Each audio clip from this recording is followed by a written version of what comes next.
ಇನ್ನು ಈ ಪ್ರಕರಣದಲ್ಲಿ ಬಿಗ್ ಬಾಸ್ನವರದ್ದು ಯಾವುದೇ ತಪ್ಪಿಲ್ಲ ಅಂತ ಈ ಸೀಸನ್ನ ಸ್ಪರ್ಧಿ ಕರಿಬಸಯ್ಯ ಹೇಳಿದ್ದಾರೆ. ನಮ್ಮ ಜೊತೆ ಮಾತನಾಡಿದ್ರು. ಟಿವಿ9 ಜೊತೆಗೆ ಏನು ಹೇಳಿದ್ದಾರೆ ಕೇಳೋಣ ಬನ್ನಿ. ಬಿಗ್ ಬಾಸ್ ಅಲ್ಲಿ ಪಾಲ್ಗೊಂಡಂತಹ ಕರಿಬಸಪ್ಪ ಇದಕ್ಕೆ ಸಂಬಂಧಪಟ್ಟಂಗೆ ಏನು ಹೇಳ್ತಾರೆ? ಕರಿಬಸಪ್ಪ ನಮ್ಮೊಂದಿಗೆ ನೇರ ಸಂಪರ್ಕದಲ್ಲಿದ್ದಾರೆ. ಕರಿಬಸಪ್ಪನವರೇ, ನೀವು ಕೂಡ ಅಲ್ಲಿ ಸ್ಪರ್ಧೆ ಆಗಿದ್ದಂಥವರು, ನೋಡ್ತಾ ಇದ್ದೀರಿ ಏನು ನಡೀತಾ ಇದೆ ಅಂತ, ಏನು ಹೇಳ್ತೀರಿ? ಸರ್, ಎಲ್ರಿಗೂ ನಮಸ್ಕಾರ. ಸರ್, ಇದು ಶೋ ಬಂದಾಗಿರೋದಕ್ಕೆ ಭಾಳ ಬೇಜಾರಾಗ್ತಾ ಇದೆ. ನಾನು ಒಂದು ವಾರ ಆದಮೇಲೆ ನಾನು ಕೂಡ ಬಂದಲ್ಲಪ್ಪ ಅಂತ ಹೇಳ್ಬಿಟ್ಟು ಸಾಕಷ್ಟು ಬೇಜಾರಾಗ್ತಾ ಇತ್ತು. ನೋಡಿದ್ರೆ ಅದು ದೊಡ್ಡ ಶೋ, ಕೋಟ್ಯಾಂತರ ಜನಗಳು ಅದನ್ನು ವೀಕ್ಷಿಸ್ತಾ ಇದ್ರು. ಸೊ ಸಡನ್ನಾಗಿ ಬಂದಾಯ್ತಲ್ಲ ಅಂತ ಹೇಳ್ಬಿಟ್ಟು ಸಾಕಷ್ಟು ನನಗೆ ನೋವು ತಂತು. ಅಷ್ಟೇ ಅಲ್ಲ, ನಮ್ಮ ಬಿಗ್ ಬಾಸ್ ಸ್ಪರ್ಧೆ ಒಳಗಡೆ ಇರ್ತಕ್ಕಂಥ ಸ್ಪರ್ಧಿಗಳು ಕೂಡ ಅಲ್ಲಿ ಟಾಸ್ಕು ಮತ್ತು ಸರಿಯಾಗಿ ಅಲ್ಲಿ ಒಂದು ಟಾಸ್ಕ್ ಸಂಬಂಧಿಸಿದಂತೆ ಅಲ್ಲಿ ಅವರಿಗೆ ಸರಿಯಾಗಿ ಊಟ ಸಿಕ್ಕಿರಲ್ಲ. ಆಲ್ರೆಡಿ ಅವರಿಗೆ ಈ ಹೊರಗಡೆ ಪ್ರಪಂಚದ್ದು ಅಷ್ಟು ಇದು ಇರಲ್ಲ, ಎಲ್ಲ ಟಯರ್ಡಾಗಿ ಎಲ್ಲ ಸುಸ್ತಾಗಿದ್ರು. ಅಂಥವ್ರು ಕೂಡ ಅಲ್ಲಿ ಸ್ಪರ್ಧೆ ಸಡನ್ನಾಗಿ ಸ್ಟಾಪ್ ಆಗಿರೋದ್ರಿಂದ ನನಗೆ ಸಖತ್ತು ಬೇಜಾರಾಗ್ತದೆ ಸರ್. ಇದು ಅಲ್ಲ ಕರಿಬಸಪ್ಪನವ್ರೆ, ಈಗ ತಾವು ಹೇಳ್ತಾ ಇದ್ದೀರಿ ಒಳಗಡೆಗೆ ಸರಿಯಾಗಿ ಊಟ ಸಿಗಲ್ಲ ಅಂತ, ನಿಜನಾ ಅದು? ಸರ್ ಇಲ್ಲ, ಊಟ ಎಲ್ಲ ಸಿಗ್ತಾ ಇದೆ, ಊಟ ನೀರು ಎಲ್ಲ ಸಿಗ್ತಾ ಇತ್ತು. ಅಂದ್ರೆ ಟಾಸ್ಕ್ಗೆ ಅನುಗುಣವಾಗಿ ಅಲ್ಲೆಲ್ಲ ಊಟ ನೀರು ಎಲ್ಲ ಸಿಗ್ತಾ ಇತ್ತು ಅಲ್ಲಿ. ಅಲ್ಲ, ಮೊದಲೇ ಬಳಲಿ ಬಿಟ್ಟಿದ್ರು, ತುಂಬಾ ಸುಸ್ತಾಗಿದ್ರು ಅಂದ್ರಲ್ಲ, ಅದಕ್ಕೆ?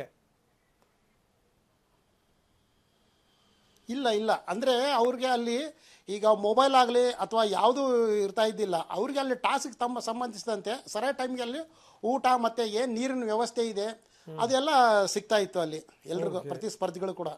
ಓಕೆ, ಯಾಕೆ ಹಿಂಗಾಗಿದೆ ಅಂತ ಅನ್ಸುತ್ತೆ ನಿಮಗೆ? ಅಲ್ಲೇನು ವ್ಯವಸ್ಥೆಗಳು ಸರಿ ಇರಲಿಲ್ವಾ ಅಲ್ಲಿ? ಅಥವಾ ನೀವೇ, ಯಾಕಂದ್ರೆ ಪಾಪ ನೀವು ಒಳಗಡೆ ಹೋಗಿರ್ತೀರಿ, ಒಳಗಡೆ ಹೋಗಿರುವಂಥವ್ರು ಅಪ್ಪಿತಪ್ಪಿ ಹೊರಗಡೆ ಬರಲ್ಲ, ನಿಮಗೆ ಗೊತ್ತಿರಲ್ಲ ಯಾವ್ಯಾವ್ದು ರೀತಿಯಲ್ಲಿ ಇವರು ಕಾನೂನು ಕ್ರಮ ಜರುಗಿಸಿದ್ದಾರೆ, ಏನು ಎತ್ತ ಅಂತ. ಏನಾಗಿರ್ಬೋದು ಅಂತ ಅನಿಸುತ್ತೆ ಕರಿಬಸಪ್ಪ? ಸರ್ ಏನಿಲ್ಲ, ನಮಗೆಲ್ಲ ವ್ಯವಸ್ಥೆ ಎಲ್ಲ ಚೆನ್ನಾಗೇ ಇತ್ತು. ಈಗ ಇದು ಸ್ಟಾಪ್ ಆಗಿರೋದಕ್ಕೂ ಮತ್ತೆ ಈ ಬಿಗ್ ಬಾಸ್ ಇದಕ್ಕೆ ಏನು ಈ ಜಾಲಿವುಡ್ ಮಾಡಿರ್ತಕ್ಕಂಥ ಇದಕ್ಕೆ ಬಿಗ್ ಬಾಸ್ ಅವ್ರಿಗೆ ಒಂದು ಕೆಟ್ಟ ಹೆಸರು ಬಂತಂತ ಹೇಳ್ತೀನಿ. ಯಾಕಂದ್ರೆ ಸ್ಟಾಪ್ ಆಗಿರೋದಕ್ಕೆ ಇದು ಜಾಲಿವುಡ್ ಅವರು ಫಸ್ಟ್ ಅದನ್ನ ಸರಿಪಡಿಸ್ಕೊಂಡು ಆಮೇಲೆ ಬಿಗ್ ಬಾಸ್ ಕಾರ್ಯಕ್ರಮನ ಆಯೋಜನೆ ಮಾಡಿದ್ರೆ ಬಹಳ ಚೆನ್ನಾಗಿತ್ತಂತ ಹೇಳ್ತೀನಿ. ಯಾಕಂದ್ರೆ ಇದನ್ನ ಮುಂಚೆನೆ ಅವರು ನೋಟಿಸು ಕೊಟ್ಟಿದ್ರು ಕೂಡ ಅದನ್ನ ಸರಿಪಡಿಸ್ಕೊಂಡು ಆಮೇಲೆ ಬಿಗ್ ಬಾಸ್ ನಡೆಸಿದ್ರೆ ಬಹಳ ಚೆನ್ನಾಗಿತ್ತು. ಅಲ್ಲ, ಈ 100 ಕೋಟಿ ರೂಪಾಯಿ ಸುರಿದು ಮಾಡುವಂಥವ್ರಿಗೆ ಅಟ್ಲೀಸ್ಟ್ ಏನೇನು NOC ತಗೋಬೇಕು, ಜೊತೆಗೇನು ವ್ಯವಸ್ಥೆಗಳನ್ನು ಮಾಡಬೇಕು, ಪರ್ಮಿಷನ್ ತಗೋಬೇಕು, ಇದರ ಬಗ್ಗೆ ಅರಿವಿರಲಿಲ್ವಾ ಹಾಗಾದ್ರೆ ಕರಿಬಸಪ್ಪ? ಇಲ್ಲ ಸರ್, ಅದು ಅವರು ಜಾಲಿವುಡ್ ಏನಿದೆ ಅವ್ರಿಗೆ ಸಂಬಂಧಪಟ್ಟಿರೋ ಸರ್ ಇದು. ಅವ್ರು ಅದನ್ನ ಸರಿಪಡಿಸಿ ಬಿಗ್ ಬಾಸ್ ಅವ್ರಿಗೆ ಅವಕಾಶನ ಮಾಡಬೇಕಾಗಿತ್ತು. ಯಾಕಂದ್ರೆ ಬಿಗ್ ಬಾಸ್ ಅವ್ರಿಗೂ ಇದಕ್ಕೂ ಸಂಬಂಧ ಇಲ್ಲ ಸರ್. ಯಾಕಂದ್ರೆ ಇವ್ರು ಬಿಗ್ ಬಾಸ್ ಒಂದು ಶೋ ಅಷ್ಟೇ ಸರ್ ಇವ್ರದ್ದು. ಇದನ್ನ ಜಾಲಿವುಡ್ ಅವರೇ ಇದನ್ನ ಸರಿಪಡಿಸ್ಕೊಳ್ಬೇಕಾಗಿತ್ತು ಮುಂಚೆನೆ. ನಿಮಗೆ ಹೆಂಗ ಅನಿಸ್ತಾ ಇದೆ? ಹೊರಗಡೆ ಬಂದಿರಲ್ಲ ನೀವು, ಹೊರಗಡೆ ಬಂದು ನೋಡಿ ಕರಿಬಸಪ್ಪ ಹೊರಗಡೆ ಬಂದ್ರು ನೋಡಿ, ಪಾಪ ಎಲ್ಲರೂ ಹೊರಗಡೆ ಬರಂಗಾಗ್ಬಿಡ್ತು.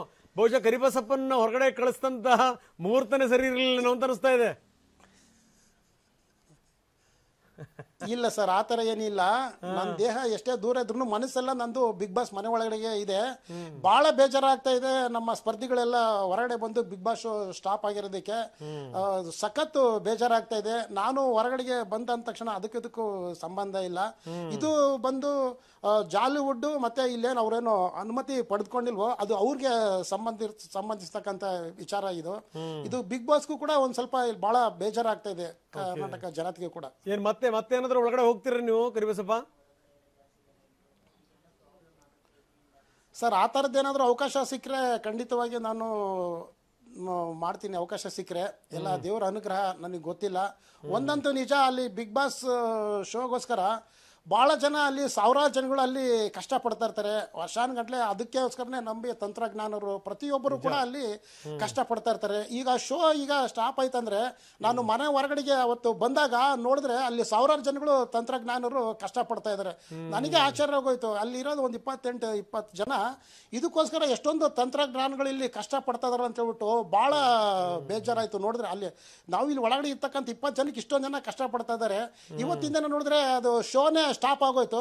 ಇವತ್ತಿನ ದಿನ ಸಾವಿರಾರು ಕುಟುಂಬಗಳು ಅಲ್ಲಿ ಬೀದಿ ಪಾಲಾಯ್ತು ಅಂತ ಹೇಳ್ತೀನಿ. ಯಾಕಂದ್ರೆ ಈಗ ಬದುಕು ಕಟ್ಕೊಳ್ಳೋದಕ್ಕೆ ಒಂದು ಸುದ್ದಿ ಮುಂದುವರಿಯುತ್ತೆ, ಒಂದು ಚಿಕ್ಕ ಬ್ರೇಕ್ ಆದ್ಮೇಲೆ.